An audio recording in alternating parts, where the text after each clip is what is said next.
bonsoir. Alors, mesdames et messieurs, vous qui êtes toujours câblés sur cette chaîne de télévision La Voix du Sacrificateur, ce soir, c'est que se passe-t-il? Que se passe-t-il revient encore chez vous, dans vos domiciles, dans vos postes téléviseurs, afin de pouvoir partager encore des bons moments, des meilleurs moments, avec des thématiques qui minent la société. Alors, ce soir, nous avons une thématique. La thématique de ce soir, c'est comment maintenir une vie de prière. Comment nous devons-nous maintenir une vie de prière, ou encore vous devez maintenir une vie de prière. Alors ce soir, nous sommes avec des hommes de Dieu, avec qui nous allons partager ces moments. Alors je m'en vais déjà les demander de se présenter. Qu'ils se présentent à vous. Alors à ma droite, nous avons l'évangéliste David. Voilà. Amen. Et à ma gauche, nous avons le missionnaire Gabin. Le missionnaire Gabin. Alors, l'évangéliste David et le missionnaire Gabin. Alors, ce soir, c'est que se passe-t-il? Alors, le thème, c'est comment maintenir la vie de prière. Alors, vous avez des numéros de téléphone qui s'affichent au bas de votre petit écran. Pour les SMS, pour juste les SMS, le 02 51 44 14. Alors, pour les appels, c'est le 06 14 55 34. Je reprends, SMS 02 51 44 14, appel 06 14 55 34. Et pour ceux qui sont sur les réseaux sociaux également, ils peuvent intervenir, présenter, nous envoyer leurs préoccupations depuis les réseaux sociaux, depuis Facebook et YouTube. Merci. Alors, nous rentrons dans le débat. Nous allons commencer déjà avec effectivement ce thème, la prière. On nous dit comment maintenir une vie, donc la vie de prière. Comment la maintenir? Alors c'est quoi d'abord la prière pour qu'on puisse la maintenir en vie? Alors homme de Dieu, évangéliste, c'est quoi d'abord une prière?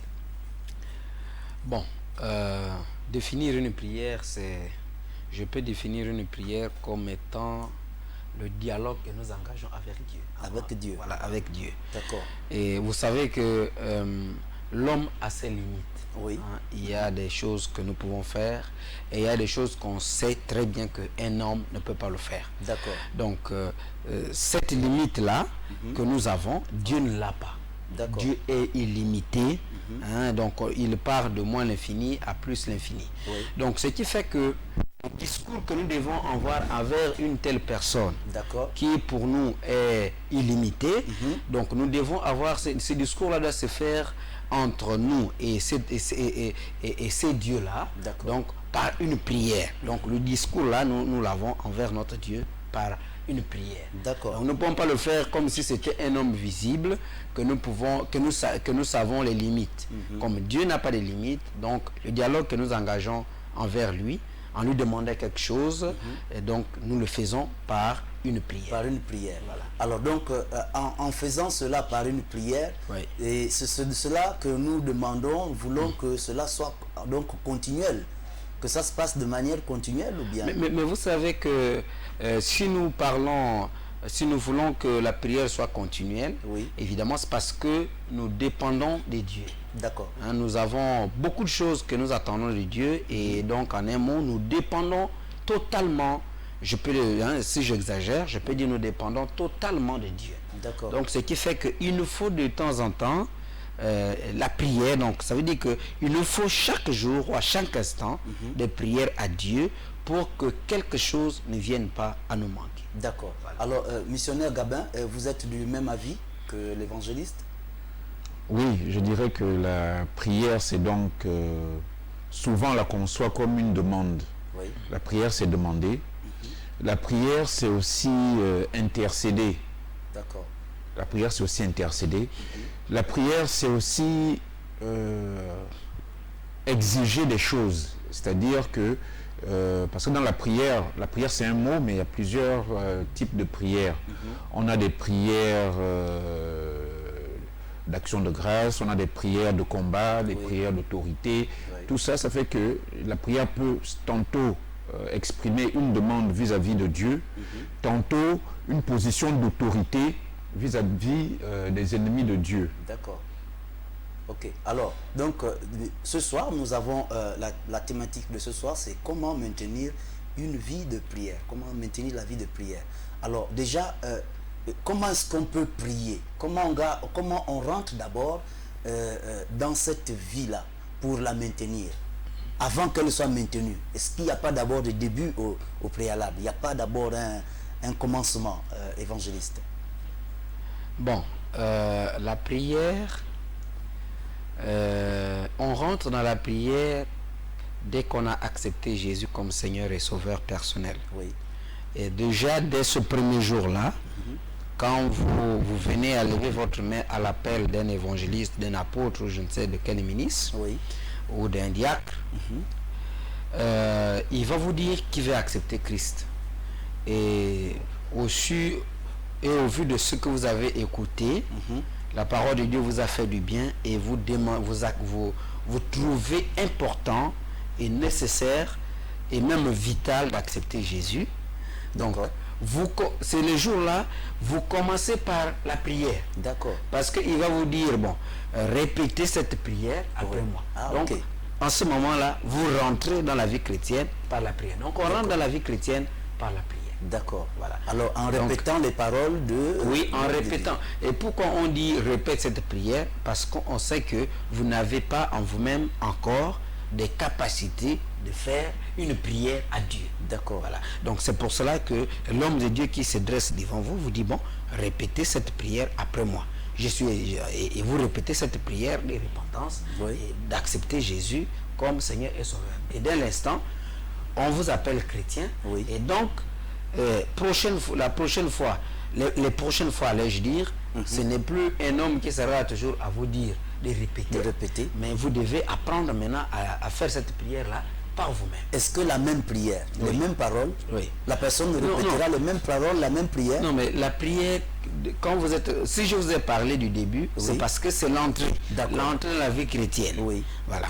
Maintenant, vous n'allez pas faire la même prière chaque jour. Vous ne reviendrez pas pour dire, Seigneur, aujourd'hui, maintenant, je rentre dans la vie chrétienne, pardonne-moi de mes offenses et je te donne ma vie. Ou je t'accepte encore aujourd'hui. Voilà, ou je t'accepte encore aujourd'hui. Non, on ne dira plus ainsi. Et en ce moment-là, quand on prie maintenant pour d'autres sujets, tels que le missionnaire venait de l'expliquer. D'accord. Mais au moins, c'est l'entrée en la matière. Oui. C'est qu'on a commencé là. Donc, je pouvais dire que là, c'est bon, à notre époque, on disait le CP1. Aujourd'hui, je ne sais pas si c'est le préscolaire. Oui. Donc là, on vient de commencer comme un peu avec le trait debout. D'accord. Voilà, c'est ça. Mais est-ce que, missionnaire Gabin, est-ce qu'il ne serait pas souhaitable, au lieu de demander à ce bien-aimé ou cette bien-aimée de répéter après moi, est-ce qu'on ne peut pas renvoyer la bien-aimée à la prière que Jésus nous a tous enseignée? Il y a deux cas que je vois. Oui. C'est-à-dire que l'évangéliste a parlé du cas de la première conversion. D'accord. La première conversion suppose que on vient de naître. Oui. Suppose effectivement qu'on vient de naître. Et à ce moment-là, c'est une prière pour proclamer sa foi nouvelle. D'accord. Mais comme un enfant nouveau-né ne connaît pas encore les mots, il faut un certain apprentissage. D'accord. Je vais par là dire que la première fois, il accepte Christ, il fait une prière. Maintenant, c'est à l'usage qu'il va commencer à apprendre le Notre Père. D'accord. De la même façon que le Notre Père, Jésus n'a pas appris aux disciples le Notre Père le premier jour de leur rencontre. Oui. C'est beaucoup plus tard. Il a fallu qu'ils lui disent, apprends-nous à prier. D'accord. Ça veut dire qu'ils ont d'abord exercé, ils ont d'abord été enseignés. Ensuite, c'est au cours de leur exercice qu'ils ont constaté qu'il y avait une différence de prier entre Jésus et Jean le Baptiste, parce que certains étaient disciples de Jean. Il y avait une différence dans la façon de prier. Il y avait sûrement aussi il y avait même pas sûrement, il y avait une différence de résultat également. De la prière de Jésus. De la prière de Jésus par rapport à la prière que Jean, la façon de prier que Jean leur avait enseignée. Oui. Donc Jésus leur a enseigné une façon de prier. Donc c'est pour dire que de la même façon que les cultes ont une liturgie, Jésus nous donne également une façon de rentrer dans la prière avec Dieu. La première fois qu'on rencontre Christ et qu'on accepte Christ, on l'accepte comme sauveur. C'est Christ qu'on accepte ce jour-là, surtout. Sauveur, on est focalisé sur Christ. Maintenant, dans la vie de tous les jours, on découvre que la relation n'est pas seulement la relation de sauveur à sauver, il y a une relation de père à fils. Donc, tout à fait. On rentre dans une intimité. Mais cette intimité-là suppose qu'on ait déjà pratiqué régulièrement la prière. Donc, ce sera ça à quoi va servir la prière, rentrer dans l'intimité de Dieu au point de l'appeler notre Père. Alors, oui, rentrer dans l'intimité de notre Dieu au point de l'appeler notre Père. Et maintenant, donc, ce qui veut dire que les débuts de ces moments, de ces instants-là, vont être appelés maintenant, c'est-à-dire qu'on rentre là dans la vie de la prière. Alors, c'est quoi, donc, comment est-ce qu'on peut déterminer, on peut définir cela? Une vie véritable de prière, c'est laquelle? La vie véritable de prière. Évangéliste. La vie véritable de prière, ça s'explique par un chrétien qui est engagé et qui prie à tout instant. Voilà, pour maintenir sa communion avec Dieu. Voilà.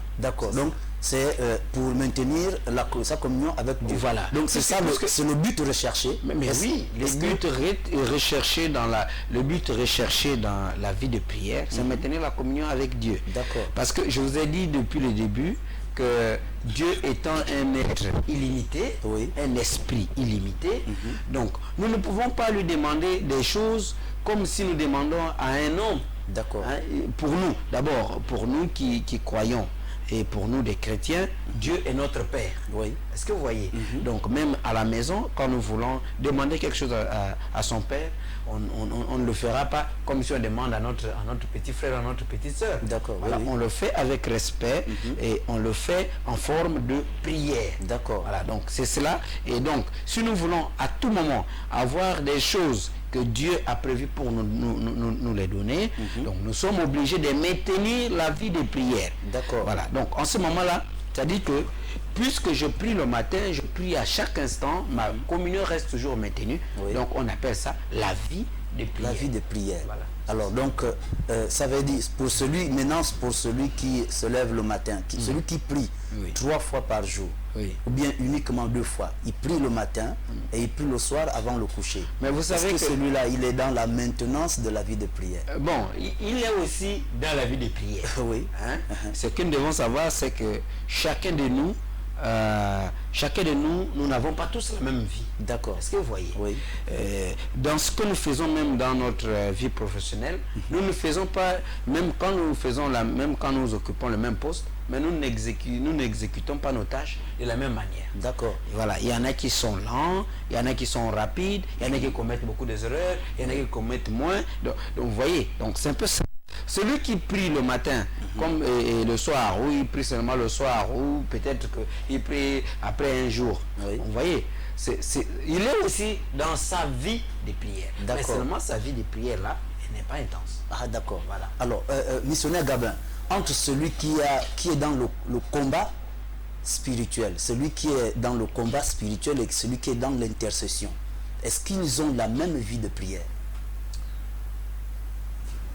Ils devraient avoir la même vie de prière. Pourquoi? La prière, déjà, le psaume 115, verset 16, nous dit que les cieux sont les cieux de l'Éternel et il a donné la terre au Fils de l'homme. Ça veut dire que pour que Dieu intervienne sur la terre, il faut que l'homme lui en donne l'autorisation. Même ce n'est pas valable pour Dieu, c'est une loi que Dieu a fixée. De la même façon que Satan, pour intervenir sur terre, passe par des hommes. Les hommes lui ont donné, Ève et Adam lui ont donné le pouvoir d'intervenir sur terre. Dieu également nous passe par nous pour avoir le pouvoir d'intervenir. C'est ce que Christ a fait sur la croix. Christ a rétabli ce pouvoir que nous avions de demander de bénéficier de l'intervention de Dieu sur la terre. Alors, Donc, l'intercesseur et le frère qui est dans la prière de combat, oui, font face à la réalité de l'adversaire, du monde spirituel adverse. Oui. Alors, c'est une lutte spirituelle. Donc, nécessairement, il aura besoin de faire intervenir la force de la puissance de Dieu. D'accord. Donc, les deux doivent avoir une bonne vie spirituelle. Une vie de prière. Une vie de prière, oui, pour que d'une part, ils puissent affronter l'ennemi, oui, sur son terrain, mais d'autre part, pour l'intercesseur, il faut que continuellement, parce qu'on a dit que prier, c'est aussi intercéder. Il faut que continuellement, il emmène devant Dieu les problèmes des frères, ces problèmes ou les problèmes d'autres personnes. C'est aussi ce que Jésus nous enseignait dans le Notre Père. Oui. Quand il dit Notre Père, c'est pour bien nous faire comprendre que la prière que nous faisons à Dieu ne s'adresse pas qu'à nous-mêmes. Que nous devons aussi emmener, il y a tout un groupe derrière nous que nous pouvons emmener par le biais de cette prière, oui, devant Dieu. Donc la vie de prière, comme on a dit tantôt, il faut déjà savoir ce que c'est la prière. Il faut savoir également que dans Éphésiens 1, le verset 3, où on dit qu'en Christ, nous sommes bénis de toutes sortes de bénédictions spirituelles. D'accord. Alors, toutes ces bénédictions-là étant spirituelles, il faut les matérialiser sur la terre.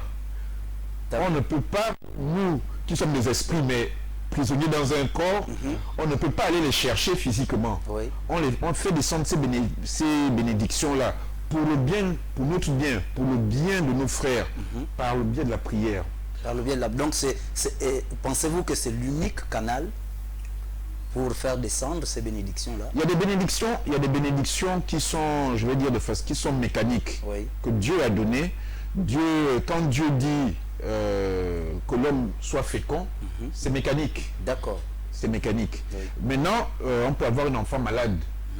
Et on sait que le royaume de Dieu, c'est un royaume où la maladie n'existe pas. Oui, oui. Donc, pour faire descendre la bénédiction de la guérison et de la bonne santé, oui, c'est par la prière qu'on va l'imposer. On sait que dans le royaume de Dieu, il n'y a qu'un seul maître, c'est Dieu. Alors quand on est face à un homme qui est possédé par l'ennemi, oui, c'est par la prière qu'on va imposer le royaume de Dieu, la présence de Dieu dans sa vie. Maintenant, la Bible nous rappelle également que nous sommes des ambassadeurs, les chrétiens, les disciples de Christ sont des ambassadeurs du royaume de Dieu, sont des ambassadeurs de Christ. Or, si un ambassadeur n'a plus de contact avec son pays d'origine, oui, ça veut dire qu'il a fait sécession. Ça veut dire que maintenant il est tout seul, il prend ses décisions tout seul. Il n'est plus ambassadeur. C'est pour ça que la prière est le moyen d'avoir une communion perpétuelle qui justifie que, effectivement, on a avec derrière nous la puissance du royaume des cieux, et qui fait que l'ennemi ne peut pas nous vaincre. Parce que derrière nous, on a une puissance beaucoup plus grande que la sienne. D'accord. Amen. Alors, évangéliste, pensez-vous que finalement la prière est l'arme unique, c'est l'arme spéciale pour ce genre de combat, pour ce genre de vie? Est-ce qu'il faut nécessairement utiliser rien que la prière? Bon, jusqu'à ce jour, et pour le petit temps que oui, je suis dans le ministère, oui, je ne connais pas une autre arme qui soit beaucoup plus efficace que la prière. D'accord. Parce que même quand nous sommes dans les cantiques de louanges, même quand nous sommes dans les cantiques d'adoration, nous sommes là toujours en train de supplier Dieu pour nous aider. Il suffit d'écouter nos chants, vous allez voir que nous sommes là en train d'exprimer toujours des prières. C'est toujours la prière. Et la Bible est claire que tout ce que vous demanderez en priant à mon nom, a dit Jésus, croyez que vous l'avez déjà reçu. D'accord. C'est la prière. Donc, je ne connais même pas aussi un homme de Dieu qui soit puissant, que ce soit dans la prédication, que ce soit dans l'exercice du ministère, peut-être de la prophétie ou bien dans d'autres ministères, oui, et qui va loin de la prière. Je ne connais pas. Je connais que dans les églises de Christ, la prière est l'arme fatale. Je ne connais pas un chrétien qui peut se dire que je suis chrétien et qui ne sait pas prier. Bon, là encore, c'est un problème. Hein, je préfère encore, à la limite, acceptable, hein, à la limite, oui. Ceux qui prennent même les recueils, les prières, oui. Et qui se mettent à les lire. Bon, pour un début, on peut se dire, bon, en le faisant, il apprend à prier. D'accord. Mais sinon, à la longue, il devrait normalement s'en passer.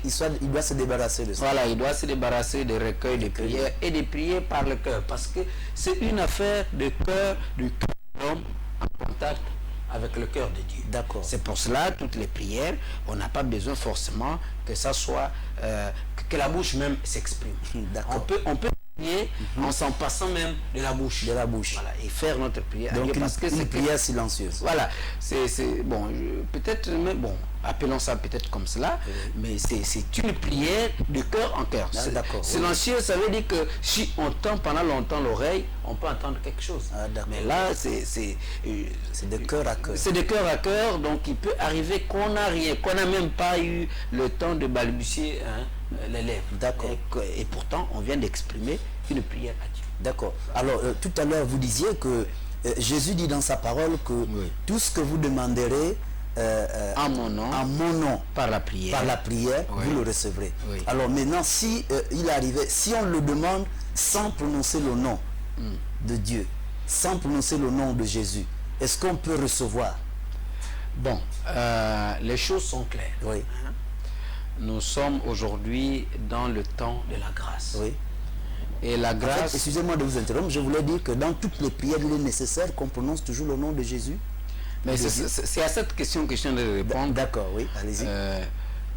Je disais que nous sommes aujourd'hui dans le temps de la grâce. Oui, amen. Et le temps de la grâce, nous ne l'avons pas de Moïse, nous ne l'avons pas d'Ésaïe ou bien, je ne sais pas, de David. D'accord. Le temps de la grâce, nous l'avons en la personne de Jésus-Christ Nazareth. Amen. Voilà.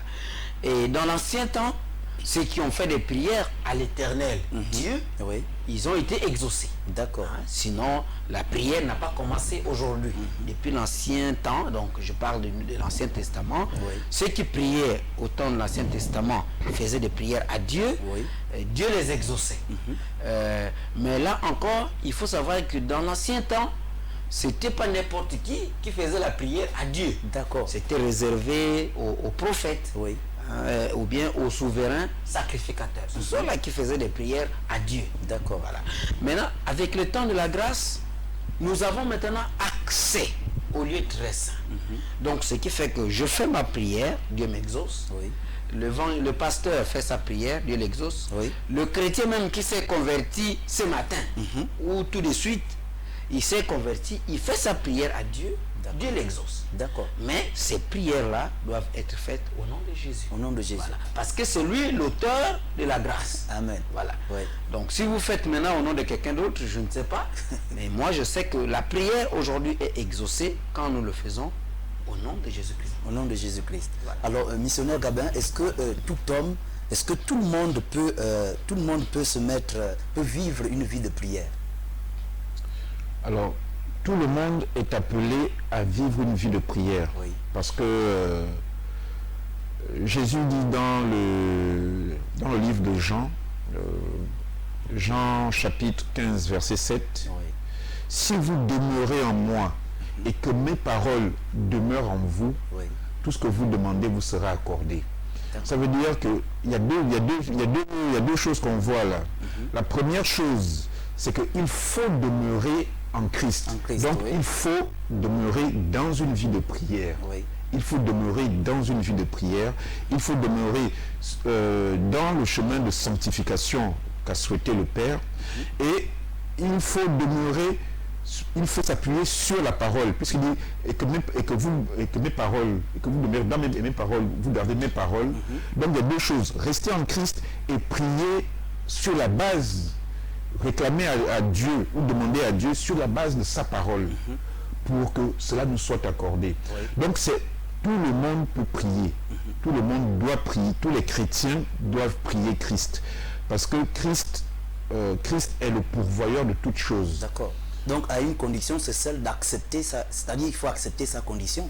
Puisque vous dites si, il dit dans sa parole, si vous demeurez, vous gardez mes paroles, si vous demeurez en moi et vous gardez mes paroles, il exaucera, il répondra à nos prières. C'est une condition qu'il faut respecter. Parce que de la même façon qu'un enfant qui est rebelle à ses parents, si l'enfant vient vous dire papa, donne-moi ce vélo, alors que toute l'année il s'est comporté en enfant rebelle, très peu de parents vont satisfaire à l'envie de cet enfant.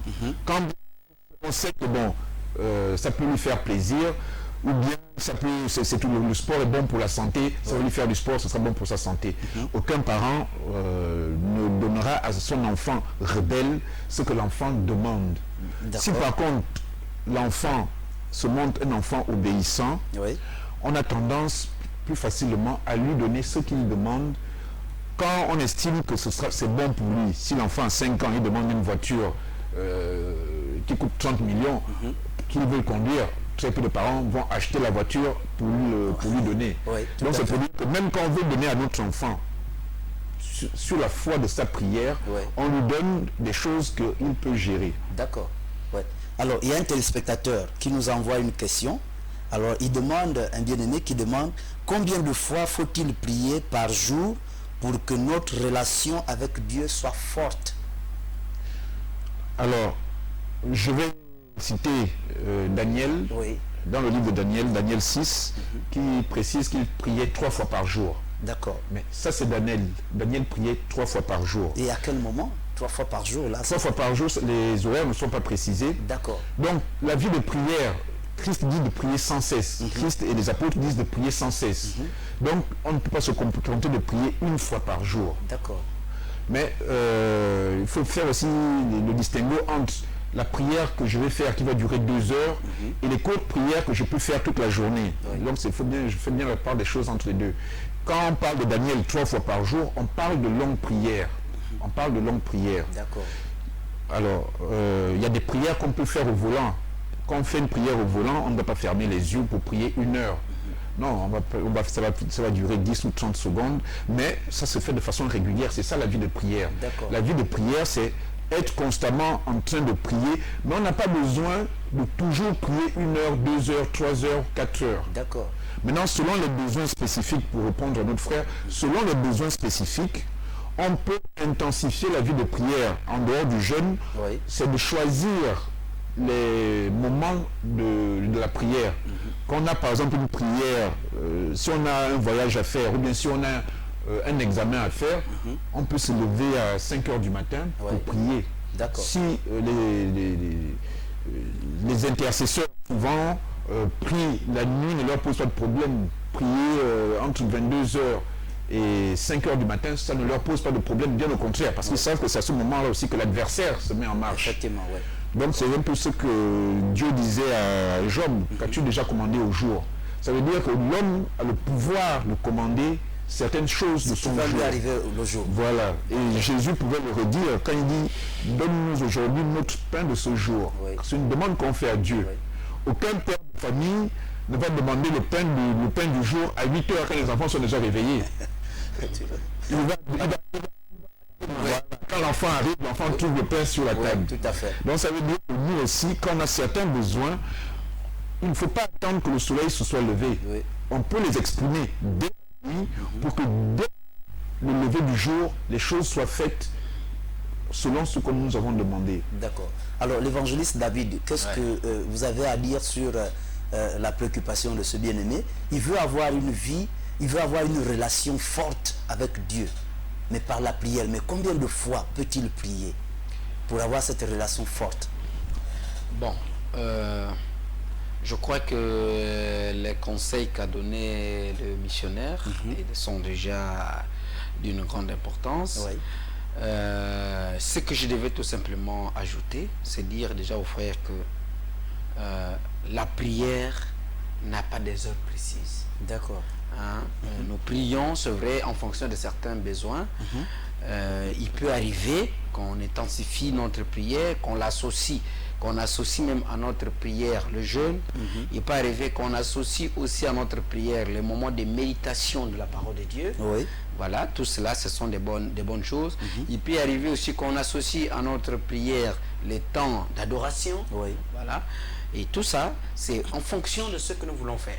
Mais sinon, pour maintenir la vie de prière, eh bien, la prière, on doit la faire à chaque instant. À chaque instant. Parce que c'est ce qui maintient notre communion avec Dieu. D'accord. Et le missionnaire disait, on peut être au volant, on peut être même en train de faire son travail, mais toujours est-il qu'on est dans une attitude de prière. Vous savez, nous avons beaucoup de choses à gagner quand nous restons en communion avec Dieu.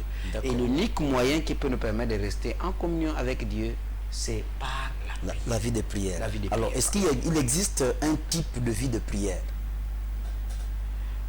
Ou encore, j'allais dire, est-ce qu'il y a une seule façon de maintenir sa vie de prière? Ou bien il y a plusieurs manières de maintenir la vie de prière? Il y a plusieurs types de maintenance de vie de prière, ou bien un seul type? Non, mais qu'on peut adopter? vous savez, la vie de prière, je vous ai dit que ça dépendait de la personne. D'accord. Et quelquefois, à certaines situations que nous traversons, ça peut nous amener à une certaine vie de prière. Quelqu'un qui prie parce qu'il veut être guéri, il ne va pas prier pour garder seulement la communion avec Dieu. D'accord. Lui, son témoignage, c'est qu'il soit guéri. Voyez. Voilà, donc quelqu'un qui prie parce qu'il est en prison alors que il ne méritait pas d'être en prison. D'accord. Voilà, s'il prie, c'est pour qu'il y ait la clarté, qu'il y ait la vérité, pour qu'il sorte de ces lieux. D'accord. Oui, donc il ne priera pas comme celui-là qui veut tout simplement maintenir sa communion avec Dieu. Ok. Voilà, donc on maintient la vie de prière en fonction aussi des événements que nous traversons. D'accord. Je voulais ajouter pour notre frère qu'une bonne façon de maintenir la vie de prière, c'est également de participer au programme de son assemblée, de l'église. Oui. Parce que l'église est justement le lieu où la prière est de mise. Oui. Alors, il y a des moments d'intercession, il y a les cultes, il y a des moments d'enseignement. Ce sont autant de moments qui permettent de maintenir la vie de prière. Parce que maintenir une vie de prière, ça demande beaucoup de discipline, beaucoup de discipline personnelle. Or, parfois on n'a pas envie de prier. Mais quand on n'a pas envie de prier, on doit se forcer de prier. Parfois, on peut se sentir un peu sec. Ça fait du bien d'entendre un frère prier. Qui peut nous inspirer pendant qu'on est en train d'hésiter. Je suis marié, comme vous pouvez le voir sur ma main. Mais ça me fait du bien quand mon épouse prie. D'accord. Donc maintenir sa vie de prière, quand on est en couple, il n'y a rien de mieux. C'est merveilleux en couple. On va y revenir, on va marquer une pause. La régie nous fait savoir nous marquons une pause et on revient tout de suite. Gardez la position et à tout de suite. Merci.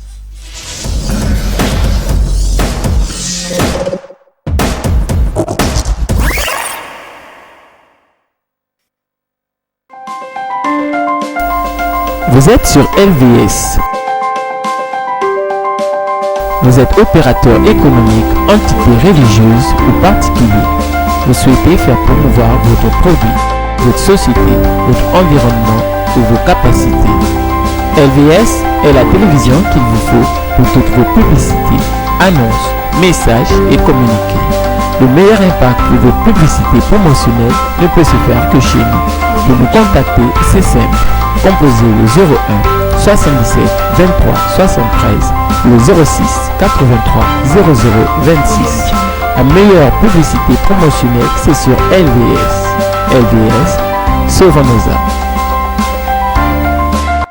Gérée informatique, impression sur tout format, affiches, brochures, flyers, cartes, calendrier, posters sur tout support, papier, bois, PVC, verre, textile, vitrine, imprimerie, sublimation, infographie sur toute quantité de 0 à plus de 5000 exemplaires.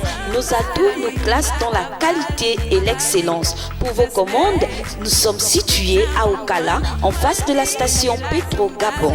Infoline 01 45 43 62 07 82 15 53 06 48 10 11.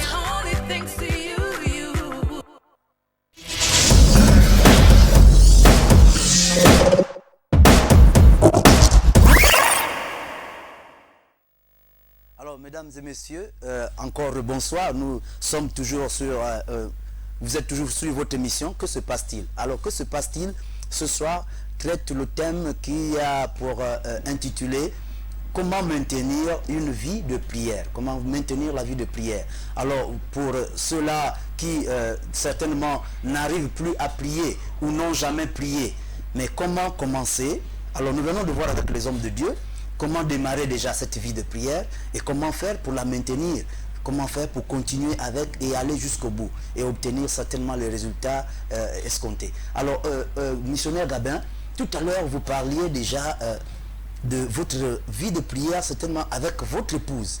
Quand votre épouse prie, ça vous fait du bien, c'est-à-dire que ça vous motive à également rentrer dans ce mouvement-là. Alors, comment faire déjà pour maintenir la vie de prière en couple? Est-ce qu'il y a un modèle qu'il faut suivre? En fait, le modèle que j'ai suivi, je ne dirais pas que j'ai de façon précise un modèle. Disons que j'ai plutôt... chacun doit faire son modèle. Oui. Parce qu'il y a tous les couples n'ont pas les mêmes horaires de travail. Oui.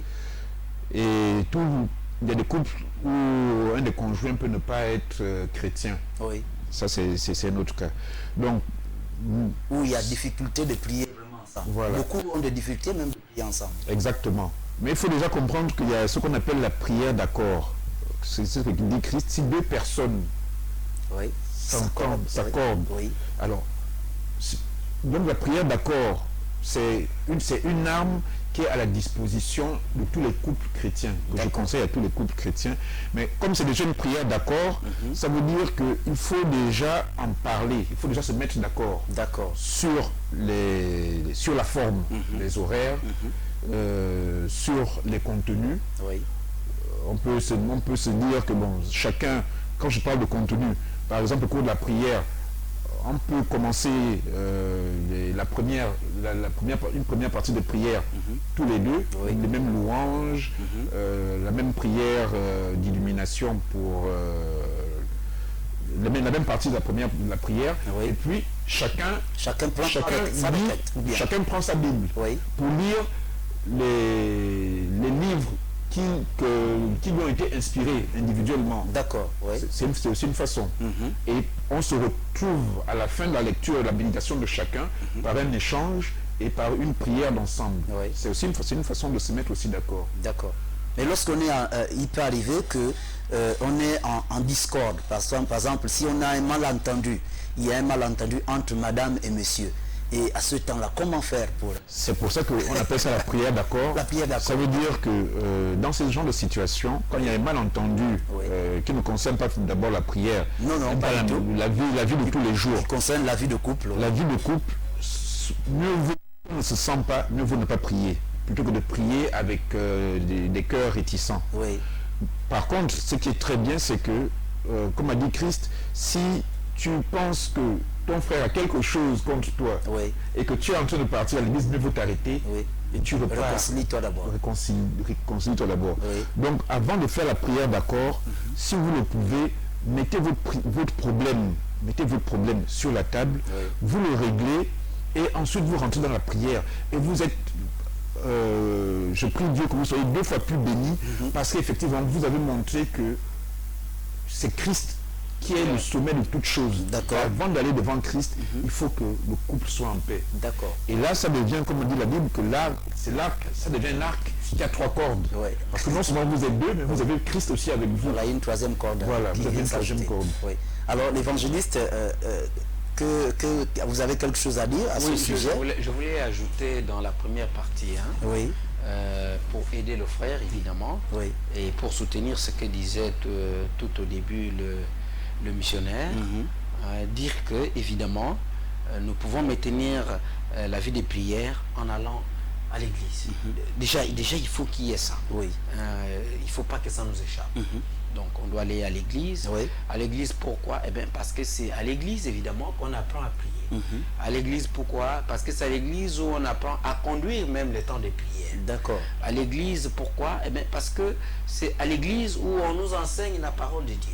Parce que notre prière doit se reposer sur la parole de Dieu. D'accord. Voilà. Donc, c'est pour cela qu'il est très important pour nous d'aller à l'église. Et il y a autre chose que nous gagnons à l'église, c'est la prière en communion avec les frères. Oui. Vous voyez? Oui. Donc, quand un frère prie ou une sœur, sa prière peut vous inspirer. D'accord. Ça peut vous amener, ça peut même vous booster.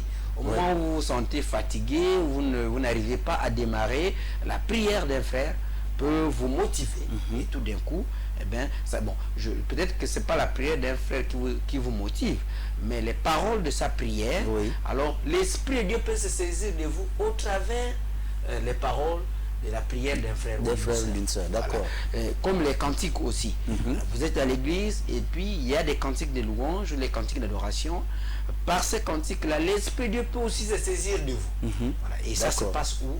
À l'église. À l'église. Voilà. Donc je pense qu'on devait, quand nous voulons maintenir notre vie de prière, nous devons, donc de temps en temps, nous devons être fréquents à l'église. D'accord. Et faire de telle sorte que l'atmosphère que nous avons eue à l'église, que nous puissions vraiment la porter à la maison. D'accord. Donc l'adoration que nous avons eue à l'église, amenons cela à la maison. La paix, la joie que nous avons ressentie quand nous étions à l'église, amenons cela aussi à la maison. Et je pense que même quand vous êtes en couple, si vous faites cela, eh bien, vraiment, celui qui rôde et qui amène même des problèmes dans les couples là, il restera là toujours en train de rôder. Parce que vous êtes vraiment liés en Jésus-Christ. Il sera isolé. Voilà. Alors, et finalement, qu'est-ce qu'on peut dire de la prière? Est-ce qu'il y a-t-il une différence entre la vie de prière et la prière?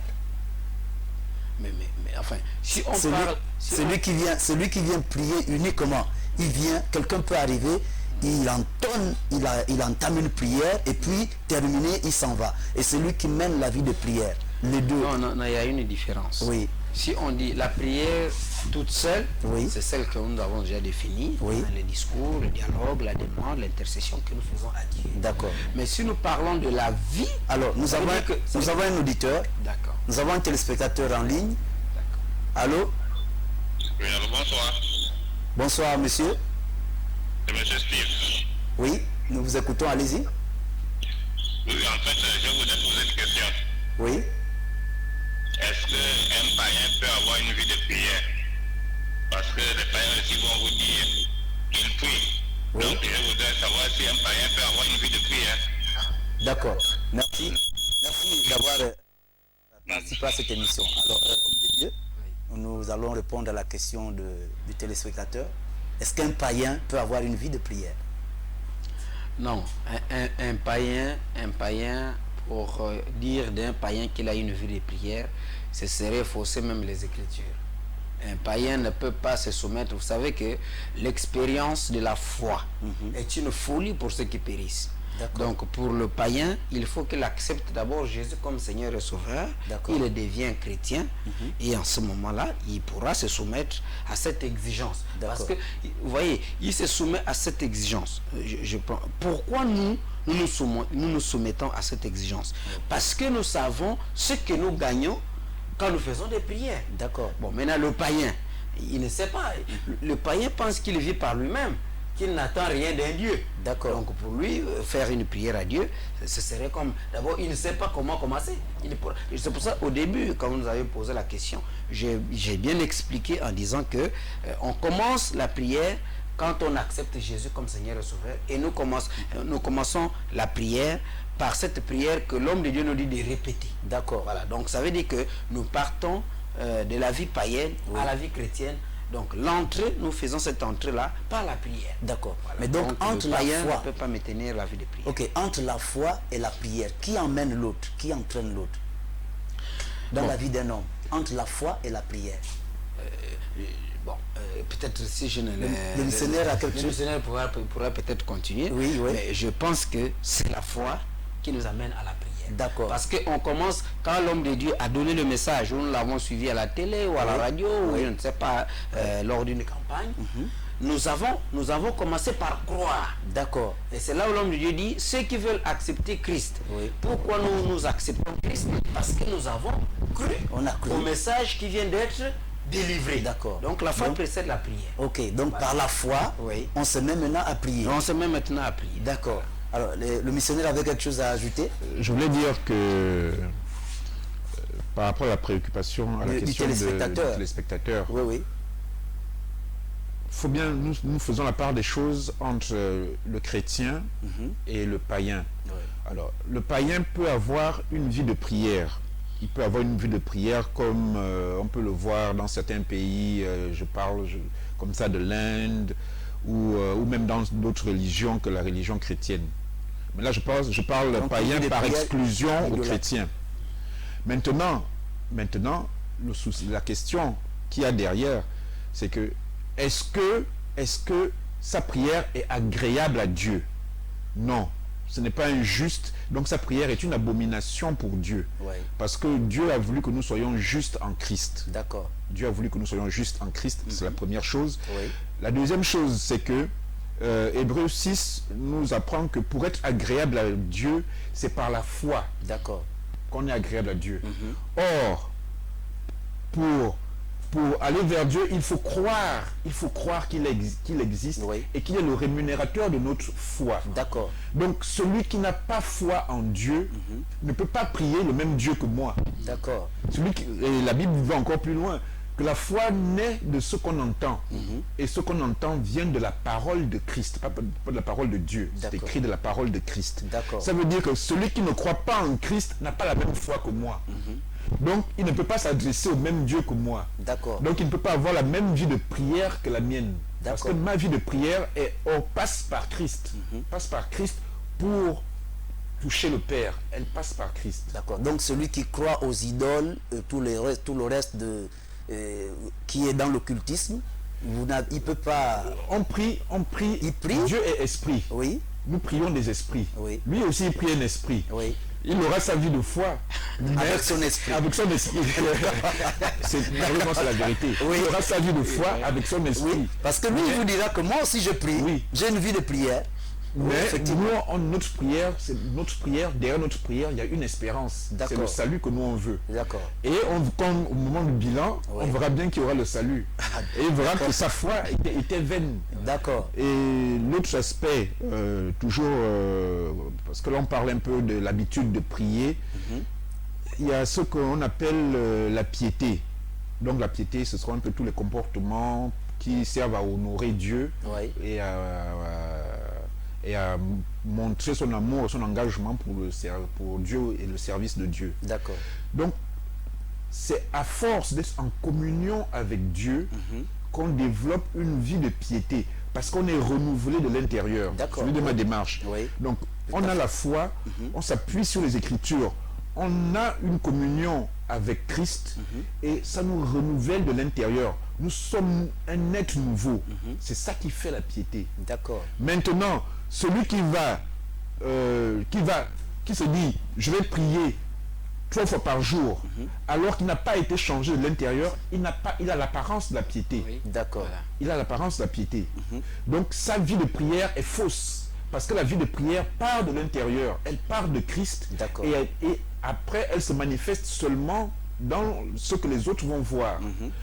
Or, si on fait, comme avait dit Christ, comme faisaient les pharisiens, si on devient un tombeau blanchi, c'est-à-dire que si on prouve de l'extérieur qu'on a une vie de piété, alors qu'à l'intérieur, elle ne repose sur aucun amour de Christ, Oui. sur aucune obéissance à la parole de Dieu, à ce moment-là, on n'a pas une vie de piété, on est dans l'hypocrisie. Là, D'accord. Là, on soigne les apparences. Ah, On d'accord. soigne les apparences. C'est le problème. Donc, il ne faut pas confondre la vie de prière qui est basée effectivement sur la communion avec Christ, Oui. et puis ce qu'on va appeler la religiosité.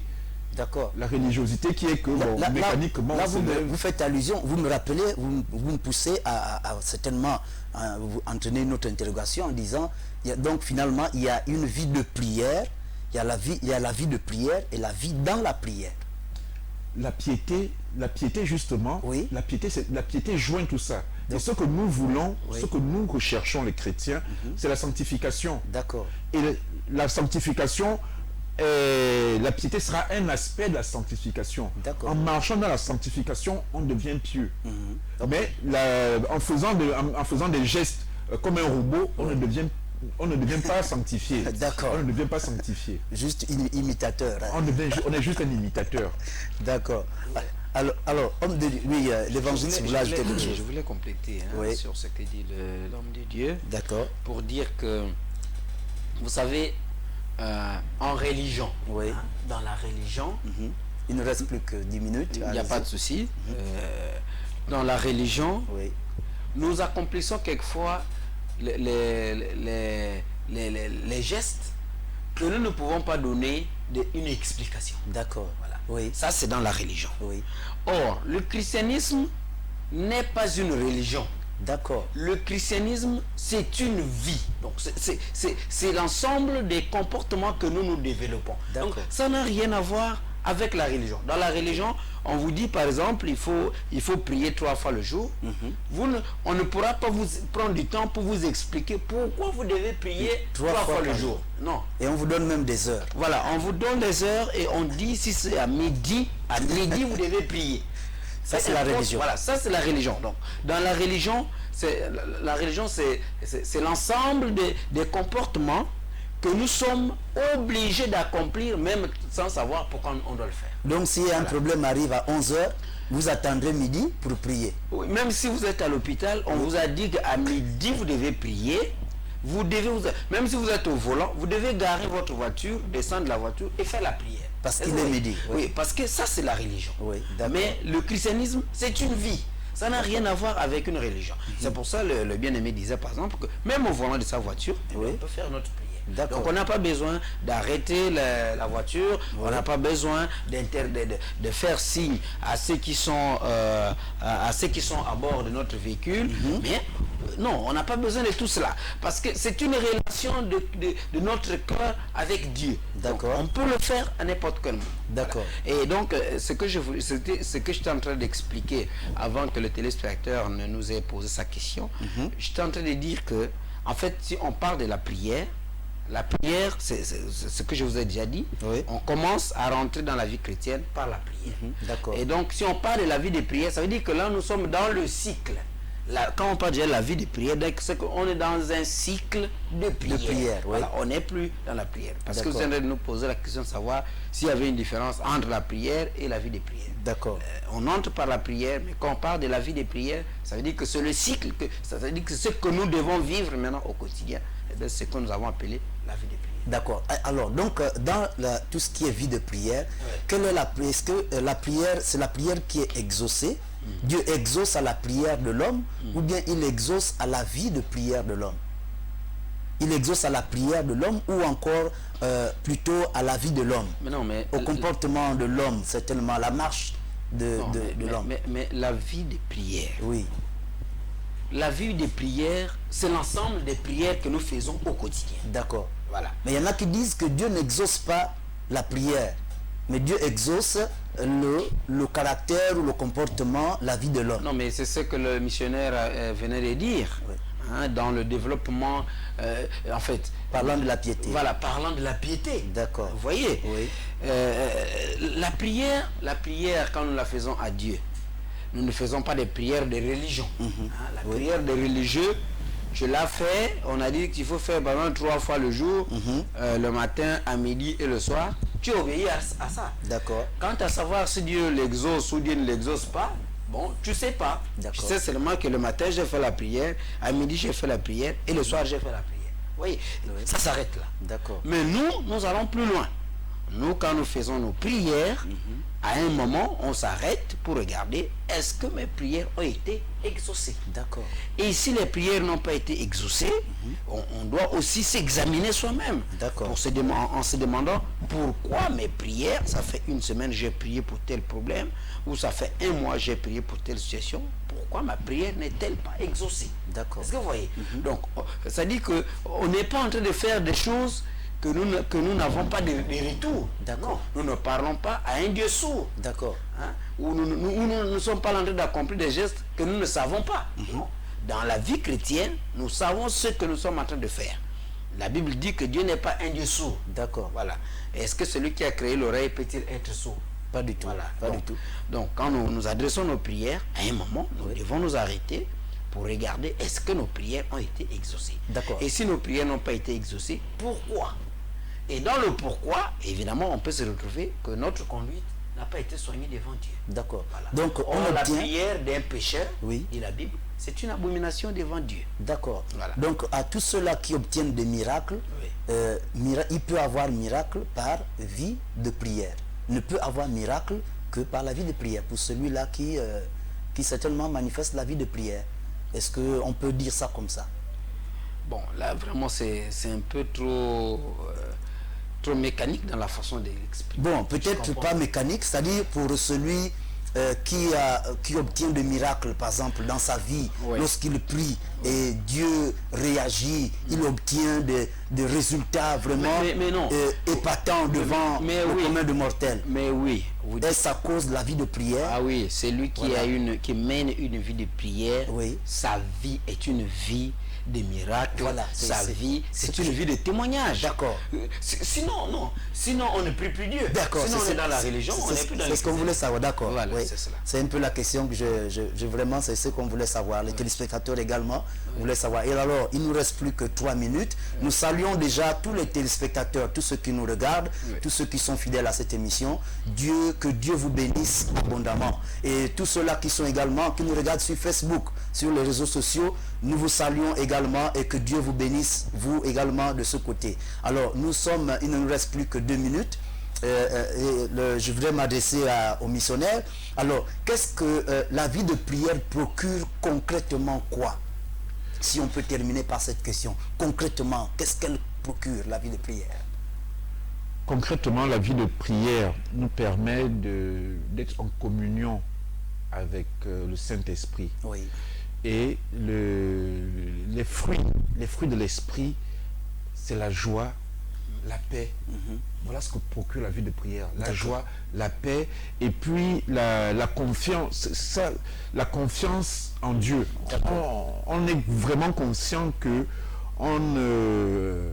Dieu est avec nous. Qu'on n'est pas seul, que Dieu est avec nous dans toutes nos épreuves, dans toutes nos joies, et qu'il y a une provision. Il y a une provision illimitée qui est au-dessus. Il suffit de demander. D'accord. Alors, évangéliste... Je voulais ajouter. Oui. La vie de prière, la vie de prière, c'est ce que venait de dire donc le missionnaire. Oui. La vie de prière... Il procure concrètement. Voilà. Peut aussi nous éloigner du péché. D'accord. Voilà. Parce qu'en étant en communion avec Dieu, par notre prière, via le Saint-Esprit, ça nous empêche. Quand il y aura quelque chose, vous venez de prier tout de suite, quelque chose vous passe aux yeux, vous voulez regarder, ah Seigneur, épargne-moi. Est-ce que vous voyez? La vie de prière vous rappelle que vous êtes un serviteur de Dieu, vous êtes un chrétien, et que tout ce qui passe devant vous, vous n'êtes pas obligé de donner un avis. D'accord. Est-ce que vous voyez? Donc la vie de prière peut vous maintenir dans la sanctification. D'accord. Est-ce que vous voyez? Merci. Le fait déjà que qu'elle vous épargne du péché, vous restez dans la sanctification. Amen. Et le fait que vous restez maintenant dans la sanctification, ça fait que ce que vous demandez à Dieu, vous savez, les gens souvent auprès desquels nous nous confions et que nous avons la facilité de témoigner Dieu de ce que Dieu accomplit dans notre vie, c'est parce qu'ils ont la vie de prière. D'accord. Voilà. S'ils n'ont plus la vie de prière, donc c'est-à-dire que la communion est rompue, mais il va faire des prières. C'est plus tard qu'il se rappelle qu'il faut faire la prière parce qu'il y a un frère ou une soeur qui est dans le besoin. Je vous assure que c'est pas. Il y aura plus de saveur. Voilà. Il y aura plus de saveur. Oui, ceux qui ont marché avec Dieu dans la Bible, il suffit qu'il ait dit quelque chose et Dieu l'accomplit. D'accord. Mais le secret, c'est quoi? Mais c'est la vie de prière. D'accord. Vous voyez les apôtres dans les Actes des Apôtres. Aussitôt, Pierre dit à celui qui était placé devant le temple, qui demandait l'aumône, qu'au nom de Jésus, je n'ai pas l'or, je n'ai pas l'argent, mais ce que j'ai, je te le donne au nom de Jésus, lève-toi et marche. Vous trouverez cette histoire dans Actes des Apôtres, chapitre 3. Tout à fait, mais aussitôt, le malade se lève. Mais pourquoi? Mais parce que, évidemment, la Bible dit qu'il persévérait dans la prière. La prière. Voilà. Amen. Donc, il persévérait dans la prière. Donc, c'était des hommes de prière qui menaient une vie de prière. Ce qui fait que n'importe quel moment, ce qu'il disait, Dieu l'accomplissait. Dieu ne peut pas attendre. D'accord. Donc, ce n'est pas une prière qui va attendre 1 heure, 2 heures pour être exaucée. Non. Aussitôt il a parlé, aussitôt Dieu agit parce qu'il mène une vie de prière. D'accord. Alors, bien aimés, très chers téléspectateurs, j'espère que nous espérons tous que vous avez bien écouté, bien saisi tout ce qui a été débattu ce soir, tout ce qui a été donné comme conseil également. Nous avons reçu des hommes de Dieu qui sont venus nous parler de la maintenance, comment maintenir une vie de prière. Alors, nous allons nous retrouver, nous sommes à la fin de cette émission et on se retrouvera samedi lorsqu'il sera 19 h et gardez toujours la fidélité sur cette émission, sur votre chaîne de télévision, La Voix du Sacrificateur. À bientôt, soyez bénis dans la paix du Seigneur. Amen.